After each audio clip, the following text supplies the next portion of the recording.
Hi there, welcome back to my YouTube channel Investment Mindset and happy Vesak Day. Today in this video, I would like to talk about Bahvest Resources Berhad, which is the only gold miner counter trading on Bursa Malaysia currently. Those who have followed this counter would have seen how Bahvest stock crashed down hard yesterday, declined by 40.28% from the open price of 34.5 cents, crashing to an all-time low of 20.5 cents before retraced back a bit to finally close at 21.5 cents. So, what is causing such a huge crash in this counter? And will I be buying the dip for this counter? If you are curious to know, do watch this video till the end where I will share my thoughts on this stock. If we are to look at Bahvest daily chart, we could see that this stock caught onto the tailwind of gold rush due to an increasing inflation combined with a looming recession, and the stock price had been on a steady uprising since 20th March this year, when it gapped up to open at 29 cents from the previous close of 28.5 cents. This stock then continued to have a steady rise thereafter to register an all-time high of 41.5 cents on 28 April this year. This means in merely a month and 7 days, Bahvest stock registered a whopping surge of 43% on its price.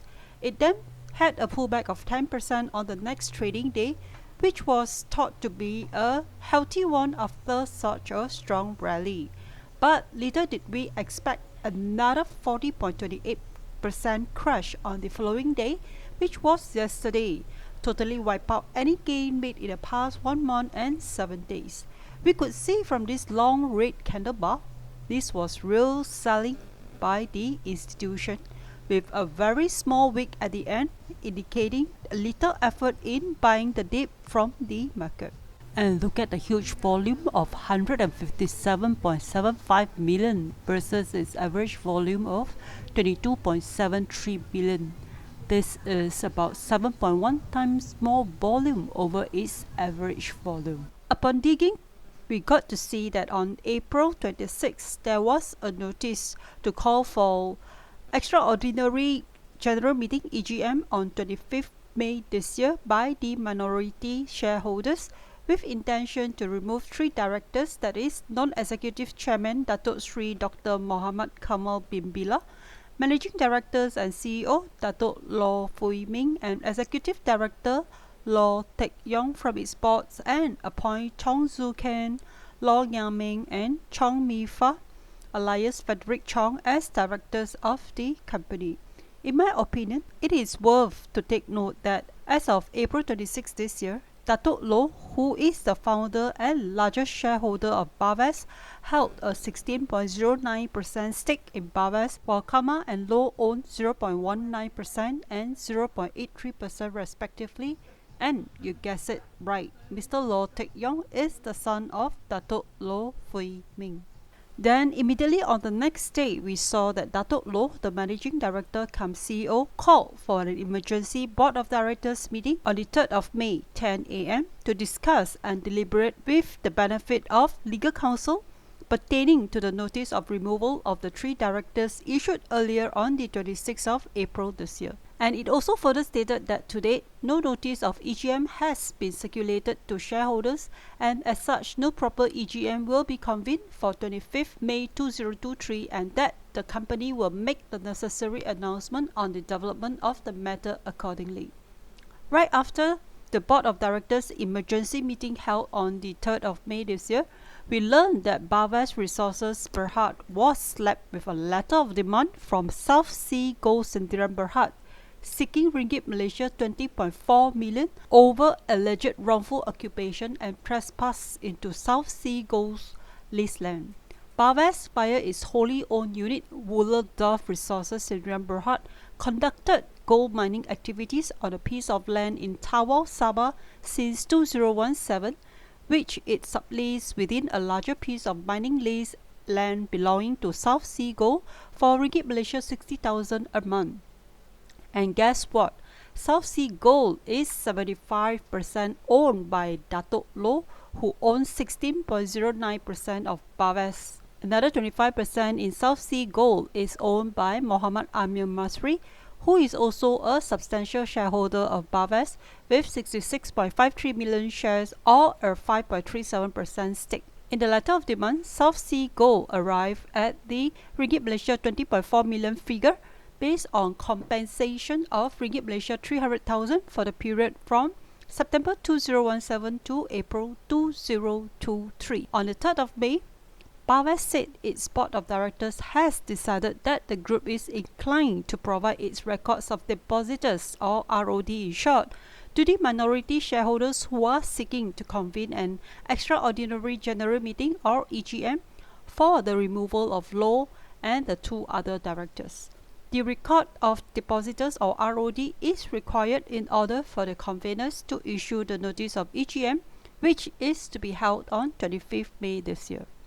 But at the same time, the company also recognizes the rights of the directors facing removal to make representation as to why they should not be removed from the office, and also asking the minority shareholders as to why they are demanding the removal of these 3 directors. It seems that this internal boardroom's conflict is going to be a long and winding one. To me, I'm thinking, isn't it obvious? The founder and CEO Datuk Low is already sending a loud and clear message to these minority shareholders that should they persist to remove him and the other 2 directors, Bahvest would be sued and might face the fate of a possible bankruptcy. Imagine asking for a compensation of Ringgit Malaysia 20.4 million from a company that only has Ringgit Malaysia 7.66 million of cash and short-term investment based on its balance sheet as of end December 2022. Though there are some who said this is only a saga put up by these directors in order to drive down the stock prices low so that they could then buy it back up at a hugely discounted price and then pump it back up. To me, while this thesis might hold some ground, as I have learned to never say never when it comes to the stock investing world, technically, at least as of the current point of time, I don't see the chart telling me that there is an accumulation phase going on.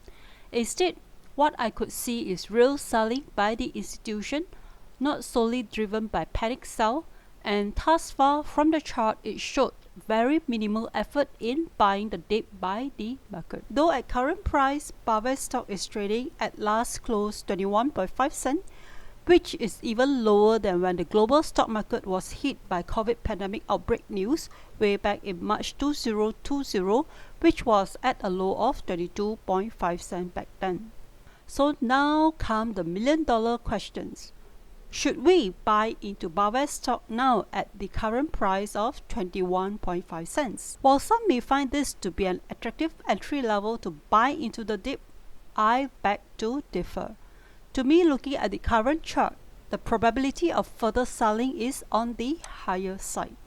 Personally, I would prefer to only buy in when the dust has finally settled down and when the chart starts showing me a clearer setup that there is an accumulation phase ongoing. Some may ask me, why did I bought into revenue stock last month when the stock also crashed hard due to internal boardroom tussle? And why not buying into Bahvest stock now, which its stock price also crashed hard due to similar internal boardroom conflicts? To me, there is a difference. Back then, revenue stock chart was telling me that an accumulation phase was ongoing amidst the crash, and the revenue financial health for short to medium term was still in good shape. So buying into revenue stock back then was a high probability trade setup. Secondly, in my humble opinion, the tailwind which causes the Bahvest stock price to rally in recent months may not be sustainable. This is because gold miner stock is still not a direct proxy with the gold price trend. This means gold price may trend higher, but gold miner revenues and profit after tax may not have increased in tandem with that.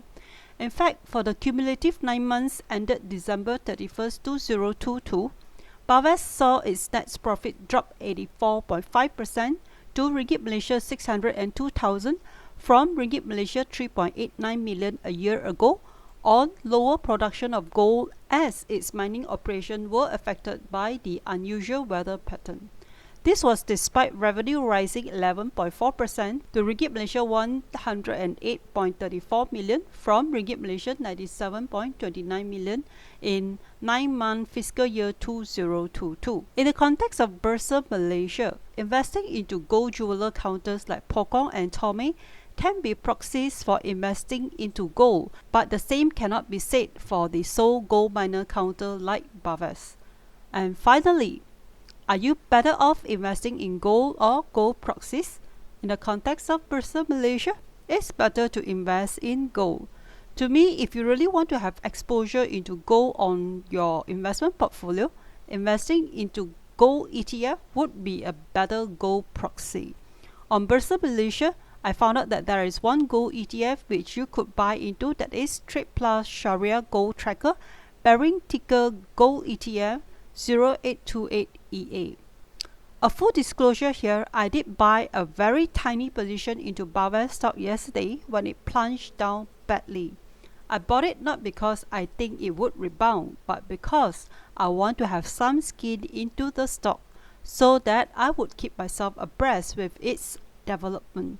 To me, this shall serve as an interesting investing experience for me to add on to my stock trading reservoir, and if I'm lucky, who knows, maybe the minority shareholders might call off its intention to remove the 3 directors and come to an amicable settlement with Datuk Loh on the legal suit of Ringgit Malaysia 20.4 million, and with a happy ending, the stock may surely rebound, though the probability of this ending is not impossible, but on the lower side. Hope you have enjoyed my sharing on this video thus far, and as usual, before I end, remember to not listen blindly to any financial advice given by any random YouTuber, and that's including me. Always do your own homework and arrive at your own conclusion. May the good Lord bless you and your family abundantly, and I shall see you again in my next video. Bye.